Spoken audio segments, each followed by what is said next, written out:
It can literally range from rupees just 2000 and can go up to 2 lakh in a single month. Hi guys, this is Preeti, and in today's video I'm going to tell you how much does a content writer earn. It can literally range from rupees just 2000 and can go up to 2 lakh in a single month. I have more than 5 years of experience as a freelancer also and as a full-time employee also, which I feel makes me a right fit to comment on this. I have earned rupees 20,000 also, and I have earned rupees 1 lakh also just by writing content. So without any delay, let's begin with the video. Though it depends upon so many factors, but today I will be covering 7 to 10 factors because these are the prominent points that one must be looking for. So let's start with your years of experience. If you are in college or a fresher, then it might be possible that you have to take unpaid internships and unpaid freelancing projects even, because sometimes they are not even ready to pay you 5,000 and 10,000. And if you carry an experience between 0 to 3 years, then you might get paid between 15,000 to 30,000 per month for 8 hours of proper working from Monday to Saturday or Monday to Friday, depending upon which kind of company you are working for. If you are experienced between 3 years to 7 years or 8 years, then you might get paid up to 60,000 rupees per month. If you carry an experience between 7 years to 12 years, then you might earn up to 1 lakh even. And if you are experienced more than 15 or 12 years, then you can go above 1 lakh. It's important to note that I'm just giving you an idea. I'm not trying to intimidate you or I'm not trying to discourage you. It is not a hard and fast rule that if you are having this many years of experience, then you are going to pay only this or only in this bracket only. It depends surely on so many factors, but I'm just giving you an idea that this is the range. Usually content writers are paid like this. Sometimes what happens, you carry 5 years of experience, but on paper it is just 2 years. Then you should be telling the recruiter that you actually carry this 3 years of additional experience.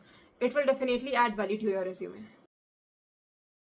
Coming to the second point, which is the type of content. You see, content comes in various forms. It could be blogs, it could be articles, ebooks, pamphlets, flyers, product descriptions, even just one-liner notification that you see on your mobile.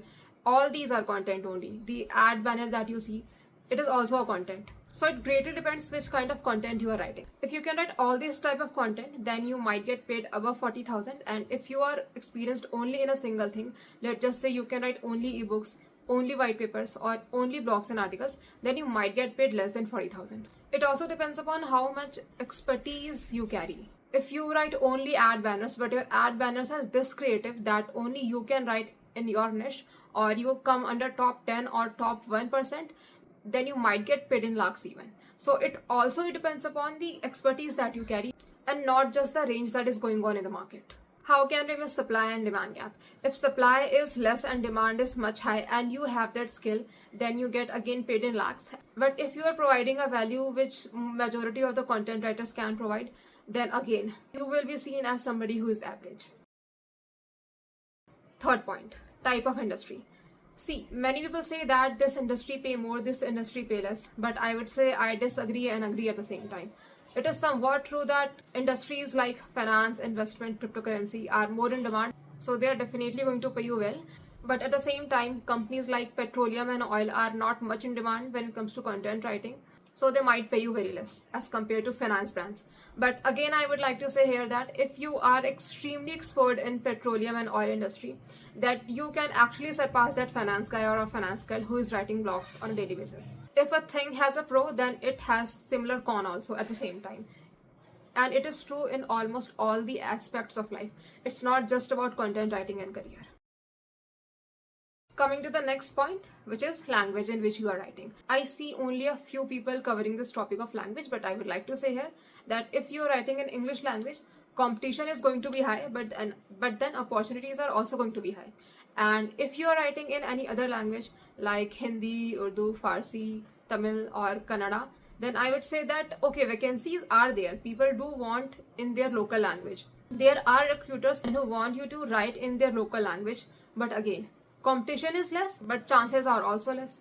However, if you are bilingual who know 2 languages, or if you are multilingual and you know more than 3 or 4 languages, then yes, your market demand will definitely increase. But again, here comes a pro and a con.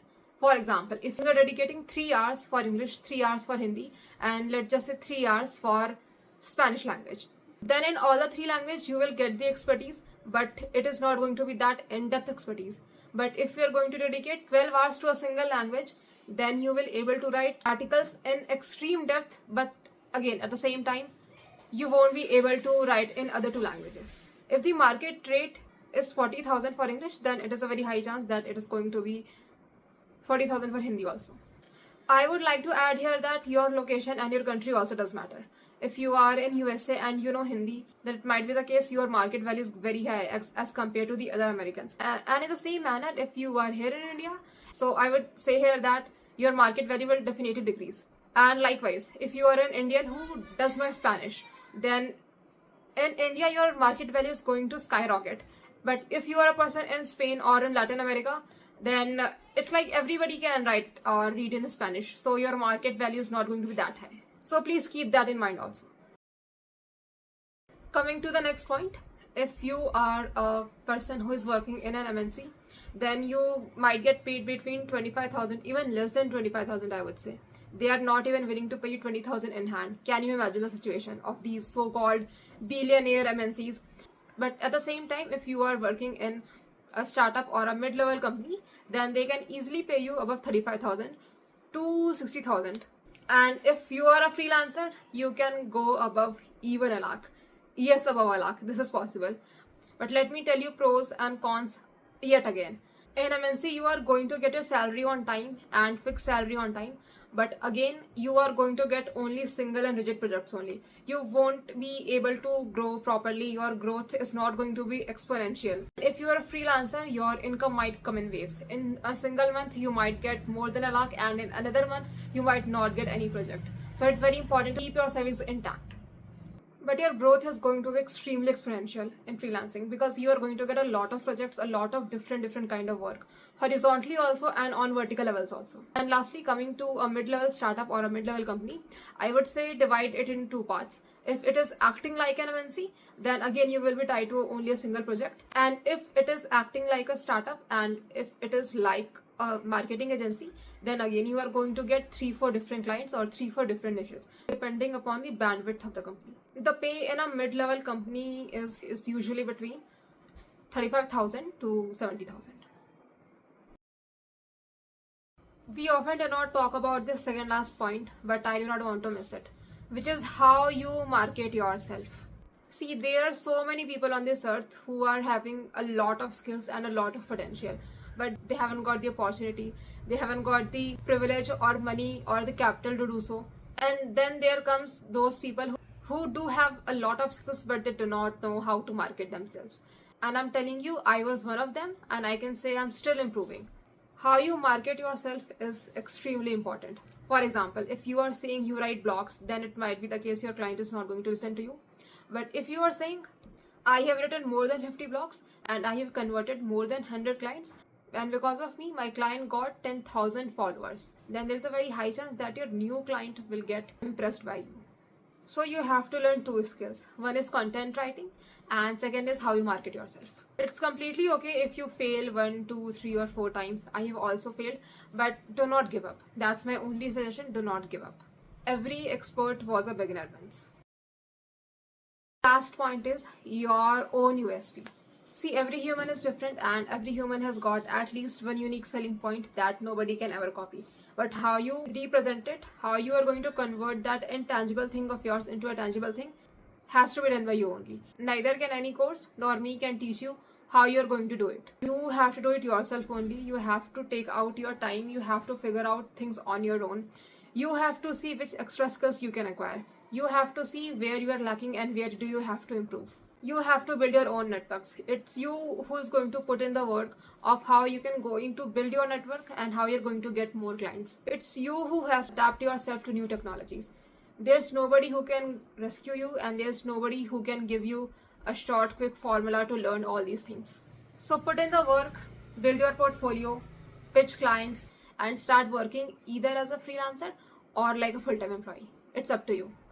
And if you know how to represent your skills, then you are definitely going to get paid more than the average people. If an average content writer is getting 40,000 rupees per month, then you might get 60, 70, 80,000. And if you are in the top 10 and top 5%, then I don't feel so you have to watch this video even. Thank you guys for watching my video, and if you want to learn how you can start content writing, then you can watch this video.